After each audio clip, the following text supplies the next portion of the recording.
Hello everybody, yes, this is Dark Art Pro in the studio. Hello, welcome back. It's a lovely Wednesday, midweek in Lancashire, and it's sunny. Thank the Lord it's sunny. Hope it's good wherever you are. First of all, I want to thank everyone who subscribed. It's really cool. I've had some new subscribers. Well done, and stay with it because it gets better and better. No, so welcome, that's really cool. I really hope you've enjoyed the videos before. I am working at the moment on this T5 bonnet. If you don't know me already, I'm more of an automotive airbrush artist. I am an airbrush artist as well. So I work a lot on T5 campers or any sort of like camper vans, Volkswagens, and that's my bread and butter really. I do really enjoy that. Plus I do pieces on the side as well, which is really kind of cool. At the moment I'm working on this lovely T5 bonnet. They're huge, by the way. If you're not a camper van, they're big. I'm working on and it's a Beauty and the Beast. There is a couple of videos before, I think it shows you where to talk about where creating this chap, which is kind of cool, and then I move on to how to do a shroud, and then I was going to do a video on a portrait of Beauty, which I have started. I just sort of ran out of time. These videos take time and I needed just to get on with it, and I've done a bit of the Rose, which I'll talk about in a minute, which we're going to finish off today, which the video will show you that today. There's a few, so it's about titivating really now. I'm sort of like getting towards the end slowly but surely, but there's little bits and pieces that I need to work on. A bit more on the hair with the Beauty, a few more little bits and pieces on the Beast as well. I'm going to work on his horns a little bit more, but these are like the really final products, final touches that will make it. Yeah, it's all the devil's in the detail, I'm telling you. So I've really enjoyed this project. I'm really getting on with it. Has been a struggle sometimes, especially with portraits. Not a natural sort of portrait sort of guy. Do enjoy them. It's very different to doing a big sort of gnarly face where you've got lots of features, lots of scars, lots of sort of like facial expressions. They tend to be a bit easier. So if like things like Venom, for instance, or the Alien, they've got lots of nice sort of like crevices and cracks and sort of like lovely sinew, and that really lends to my style. But when you go to portraits, they can be quite a challenge because they're flawless. She's a flawless person. They're young, they're smooth, there's no really gnarliness, no big scar down her face there, unless it has something to do with it. That's where the technique is, where I've talked before, is if you're using, I'm obviously go monochrome, so if I'm using white or base black, I reduce so much that you get a really fine layer. And you see that when I do this sort of area here, if you look on that video, you barely see the black going down. And that's what I want. And the same as I do the white, it's just a build up and a very, very slow build up to get the areas that I want. So you get these subtle sort of like where the cheek comes through there on that bit, and just where around the eyes, just gently adding layers and layers of white. Because if I went straight in with like an opaque white, it'll just wash it out. So it's patience. I am getting better, and I think we should all push ourselves out of comfort zones. I've done portraits before. I did the Beatles. If you look on my Instagram account, you'll see that, and it's still available if you want to buy it. Woo! So they are a challenge. So I'm sorry that I didn't do a video, but the fact of the matter is, I just got to get on with this as well. I've got a bit of a business with this, so I've got to keep moving. So at the moment, I'm working on the Rose, which is really cool. That's the only bit that's going to be, as you can see, red, because the chap's got a red pot top. I think the rest of his van is black, and so I'll just pick it out and it should just match nicely there. And it's integral to the part of the movie where it was the Rose was the thing. So I'm pleased with that at the moment. It's taken a while to get where it is. All I've done there is sort of mapped it out.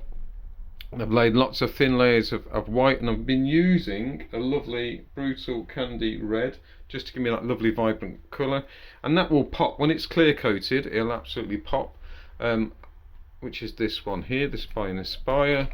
It's funny, because I looked at other videos the other day about paints, and everyone's so different on what they do. But it's finding the right product for you. I mean, I saw one guy and said, you only use that, you must only use that. I thought, no, there's lots of different paints out there. So you need to find out what it is, whether it's water-based. I don't really particularly get on with water-based. Plus, I need colours to be vibrant and they're going to last. And I know these do once they're clear-coated under the sun. It will not fade. Yeah, so I go for what I think works really well. I know Auto Hair, they do. Was it Autoborn? There's lots of different types out there. But yeah, so don't get pigeonholed in just to saying this is the one you must use. No, have an experiment, see what's out there. Like I said, there's tons of different products. I think there's Createx as well. There's Auto Ball. Was it Wicked Colours as well, and Illustration Colours. So I've never used those on. I've never used those automotively wise.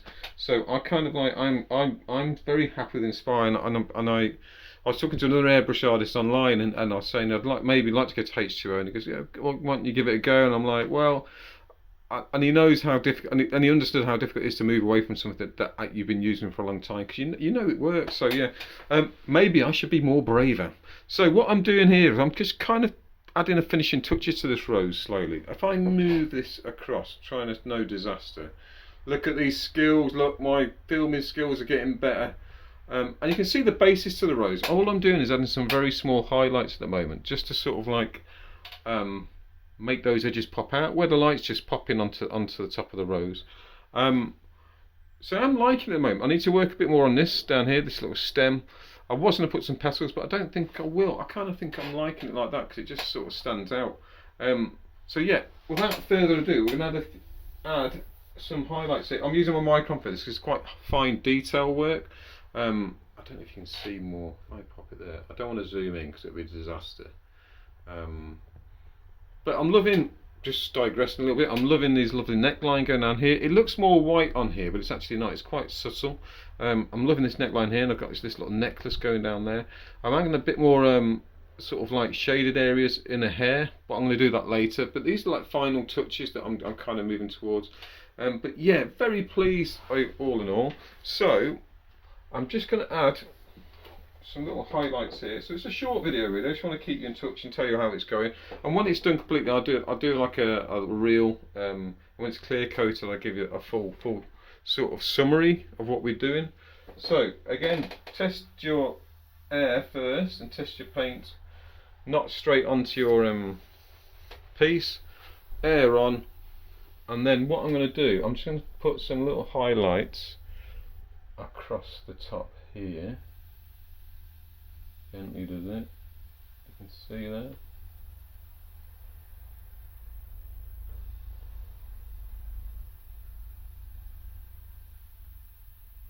These are tiny. It's just where the light's hitting it really.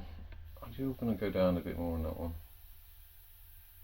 And like I say, if it doesn't work out, you can just paint over it. What I would do though, I'd put some candy red, and that'll just lighten that area, and then go back in again. You can go crazy with highlights, so you have to be a little bit careful. Let me just go across here. So it's bouncing off here a bit, isn't it? Let's do this bit. And if it doesn't look right, like I say, it's not the end of the world. So this is the top edge of the highest point of the rose petal. And these just tiny little adjustments. Yeah. Okay, let's go across the top here.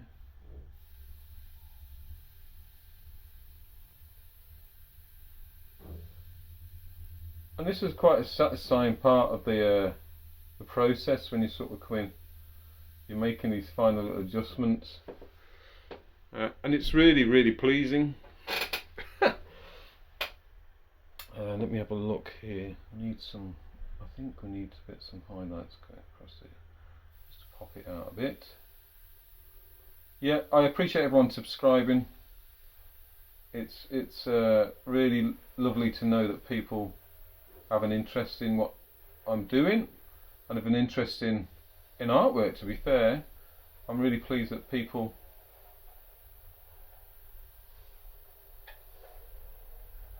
there we go, down that bit there. Look at that, just a little bit down there. Have an interest, and they will be inspired hopefully to go and do some more, which is really kind of cool. I think it's slowly coming on. So yeah, give it a go. I mean, if you are an established airbrush artist and you want to sort of push yourself as well, or you're thinking, oh, maybe I should try doing portraits, give that a go. Just try. Like I said, I've never had any formal training in art. I've just sort of picked up an airbrush and went for it. And I kind of Love that, you know. I'm coming off there a bit now, which is fine.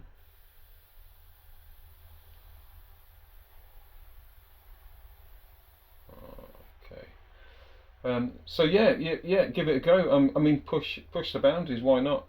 We can all stay in the comfort zones. We can all use stencils. We can all use masking stuff off and sort of like being really comfortable with that. But in the end, you've got to try and sort of like push yourself to do something you wouldn't normally do. And I would say to people, try and get away from stencils.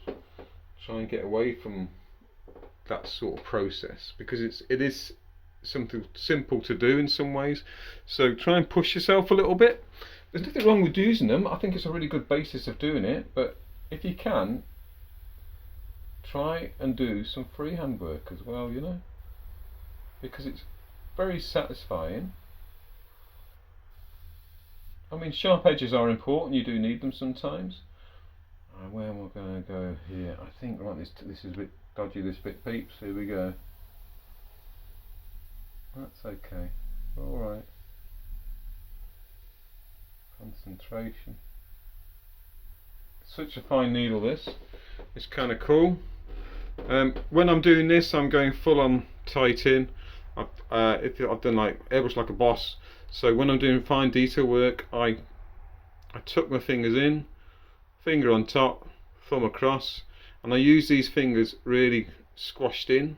It's like a bit like a snooker, you can see there, and then I can move the airbrush in and out, but really under control. Otherwise, sometimes I just airbrush nice and freeing, or just airbrush like this. But when I'm doing fine detail work, if I turn my fingers that way, you can see that it's like balanced right on the tip, because I want the full control. So yeah, so straight in there again.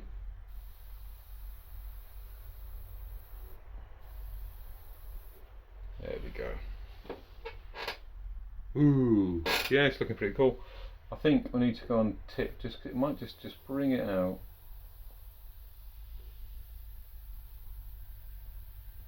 And I think there's a lot of fine airbrushes out there, but this is the one that's really I really enjoy. It's very easy to use. But one day, you know, someone might send me an airbrush, and I think that would be really awesome. But I doubt they will. But I want to try Krios. I've mentioned it before. I do want to try Krios.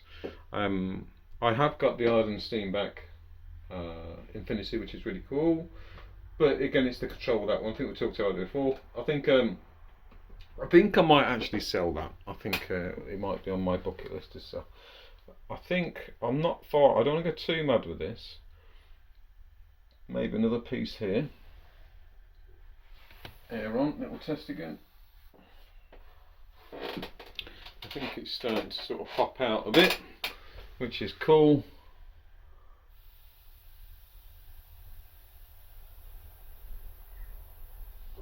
Okay. Let's have a look here. Maybe a little bit in there.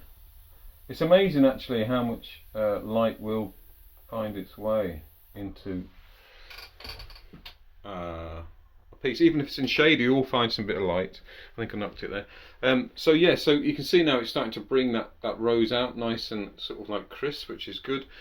Let me work on this a bit here, down here.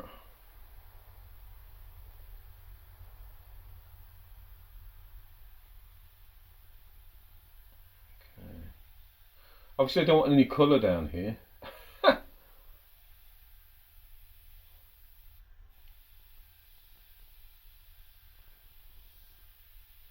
It'd be a lovely vibrant green, wouldn't it really?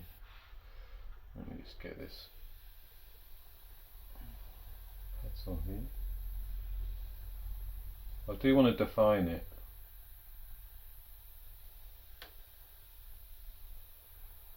God, it's so good, this brush. Control, people, and concentration. Really, lots of concentration. Tucked in. I'm in my super detail mode now. I'm actually touching the piece there a little bit. You can hear it just pulling across the bonnet.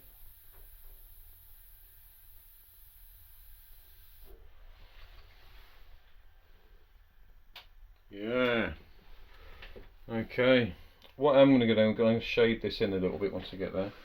Let me just, I just want to get this sharp bit around here really.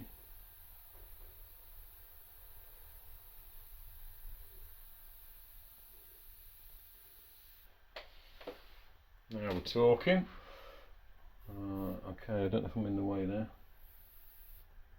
Hope you can see. Like I say, if you do make mistakes, it's not the end of the world, alright, because you can paint over stuff like we keep saying, like I keep saying. So just enjoy it, don't put too much stress on yourself. I can't see, this is the problem now, I'm starting to do lots of highlights.